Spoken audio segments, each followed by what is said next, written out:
Hello and welcome to Stroke by Stroke.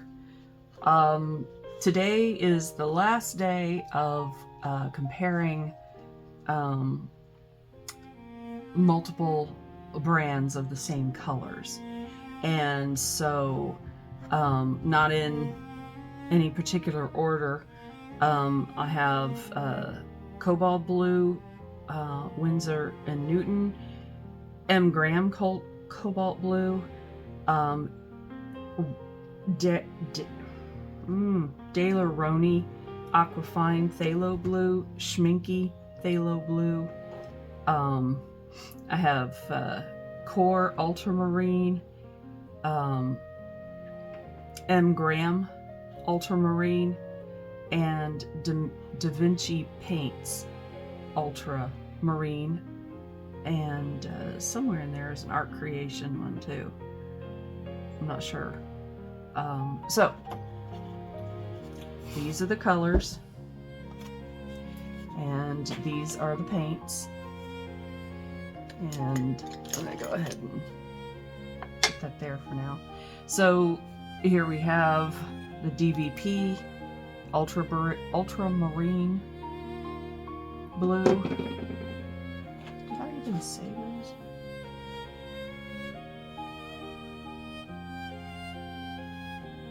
Yeah, okay, I did. Sorry. I haven't been up for very long. I'm trying to do this so that I can be available later for a friend to call. Anyway, M. Graham Ultramarine Blue, Core Ultramarine Blue, Art Creations Ultramarine Blue, M. Graham Cobalt Blue, Winsor & Newton Cobalt Blue that is harder than a rock, Aquafine Phthalo Blue, and Schminky Phthalo Blue. And my allergies are really giving me trouble again today, so probably well, yeah, this is mineral paper. Minimal narration on this one. Besides, last video, y'all got like a 40-minute video from me where I just yapped on and on. So I think it's going to be quiet today.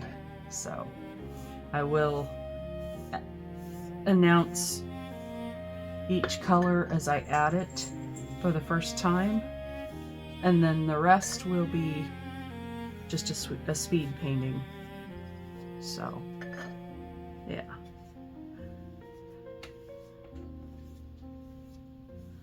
Okay,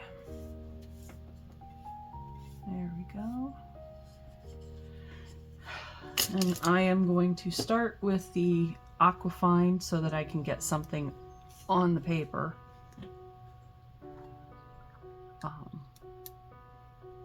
Yeah. That's a pretty color. Of course, I'll also be using white.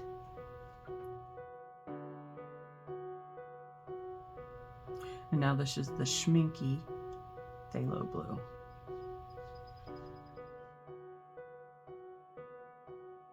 I'm actually not seeing a huge amount of difference, I would say, in those colors. Cool.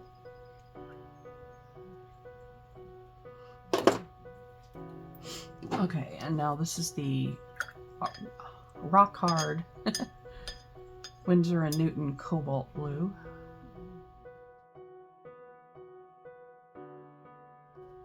And this is the M. Graham Cobalt Blue.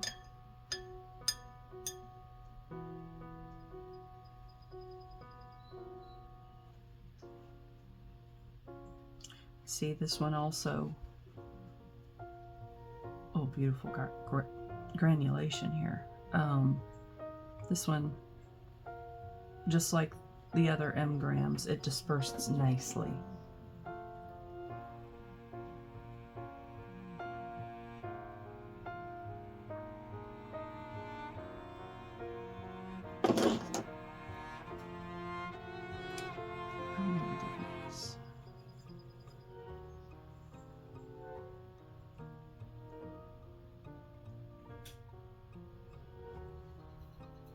there you can see the difference in the phthalo blues.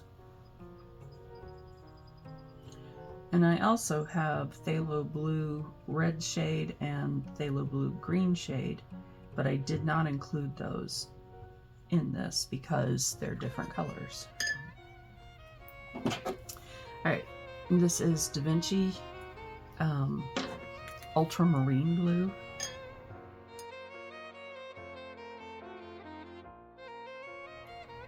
That one also wants to granulate.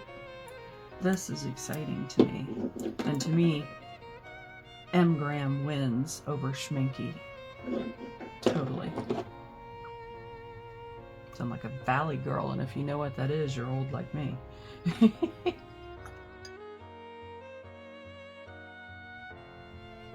Wow. That's hugely different. Look at those two colors. You'd never be able to tell they're the same. Honestly. Maybe over time. Maybe when it dries.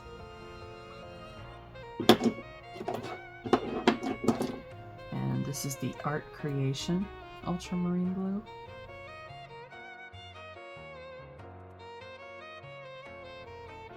Okay, those two are pretty much the same. This is just a smidge darker. And then this is the Core Ultramarine Blue. And we'll see if this goes poof or not. This is the last color.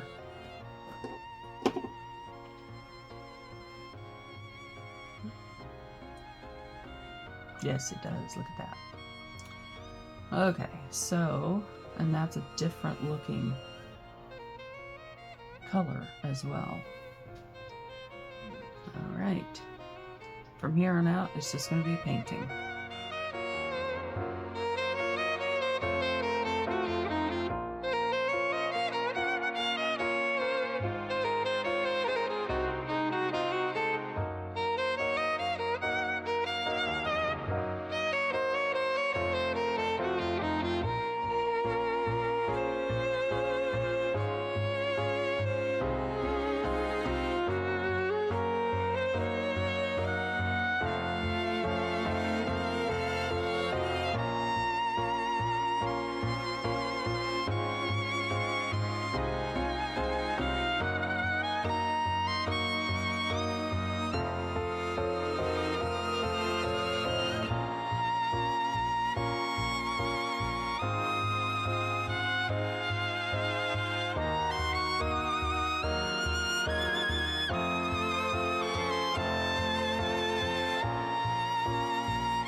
Okay, so I am back, and this has more or less dried well enough for me to continue. I am not going to use the pens, the gold, white, and or silver pens that I've been using.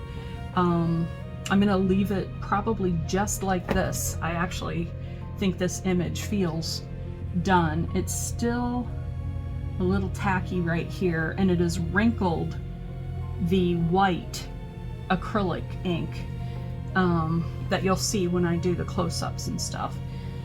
But I want to just do a quick review. I'm going to go ahead and remove this from the glass.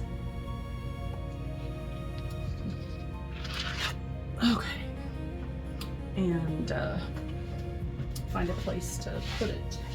The underside is still wet because that is to be expected from the way I basically squeegee stuff on. But I'm going to go ahead and dry it here a little bit. So this is a process that I usually do at the beginning of every video, or well, not video, but artwork. But I don't necessarily show this part because you're probably bored. And I, believe it or not, do care as to whether or not you're bored in the videos. If the videos are interesting to you, they seem to be, considering the responses I get. So anyway, so that's how I clean it up. This is why I use the glass in the first place, because it's just easy to adhere the mineral paper to the glass, and this is tempered glass, and it's easy to clean when I'm finished. So I wanted to just do an overview of all of the images that I created in this series, because this is the last video in this series.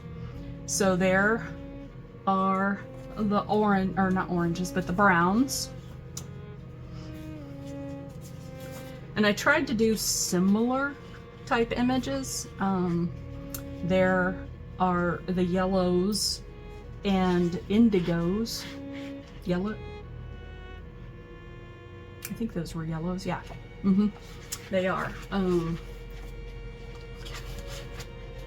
Actually, here, let me make this easier. So this image from these colors, this image from the duplicates on this page,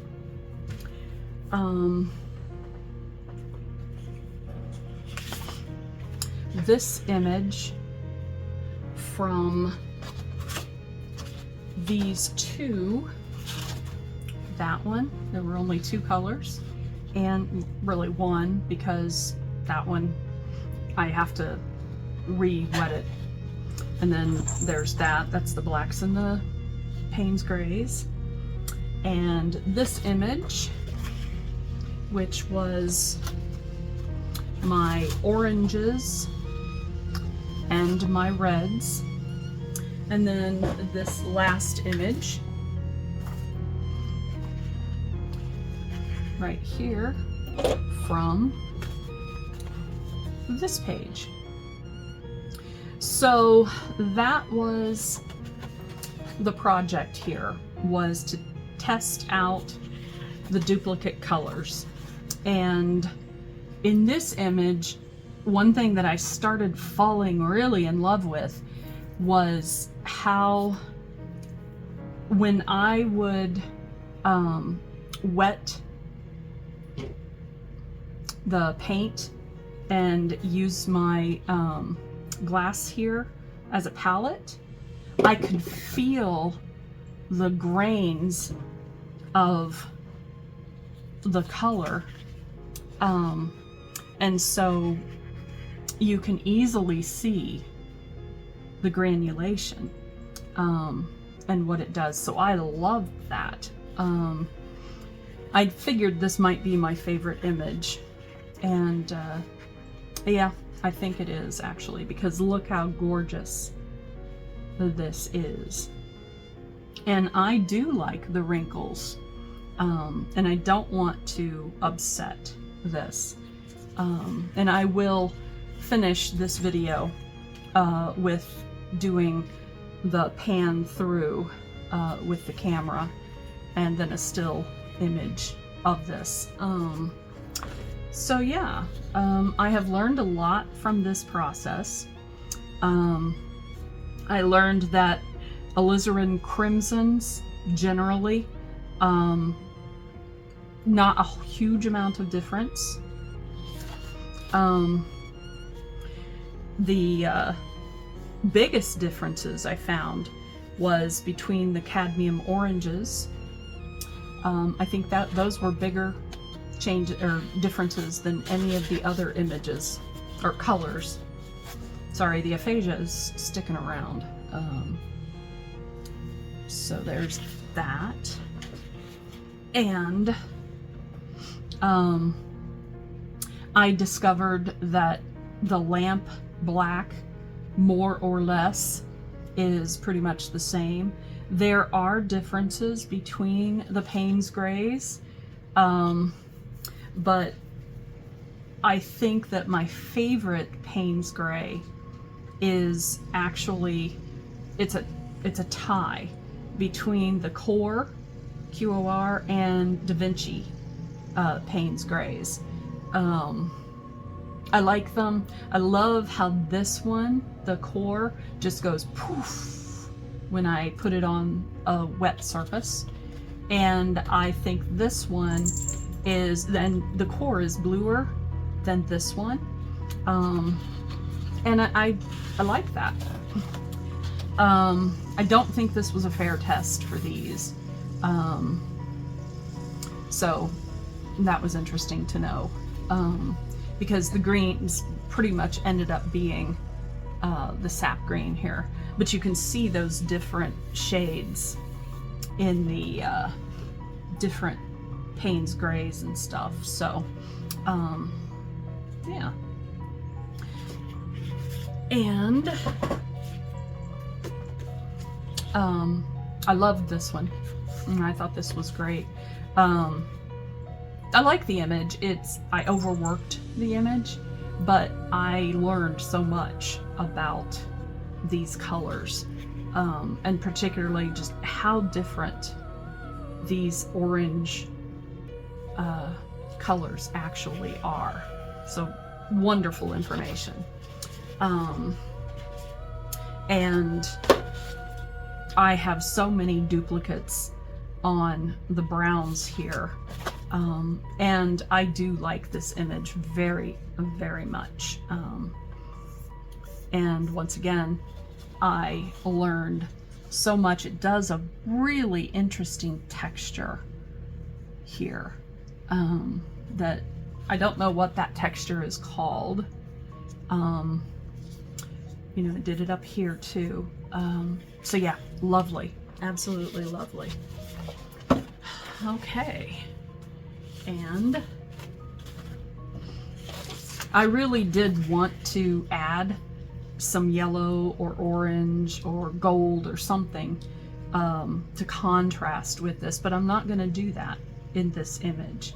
I'm just going to leave this image as is and enjoy the wonderful granulation that happens with these colors. So I hope you enjoyed this process. I did, but I'm gonna take a break, I think, for a day or two, just to let my system recuperate from all of the pain that I was in during this series, and also, you know, I ended up spending about roughly 3 hours painting per image here, and that's a lot. And then of course the editing. So I need to give my body a little bit of a break here. So this has been Stroke by Stroke. I hope you did find this to be interesting, maybe helpful, and do what makes you happy. Be as gentle with yourself and others as you possibly can. And here's a new one that I came up with when I was talking with my best friend. I said that life is the liminal space between birth and death. And it is. And I had to write it down. I was so struck by that coming to me, and I wanted to share it with you. So yeah, anyway, I hope you have a beautiful rest of your day, and I will see you in the next video.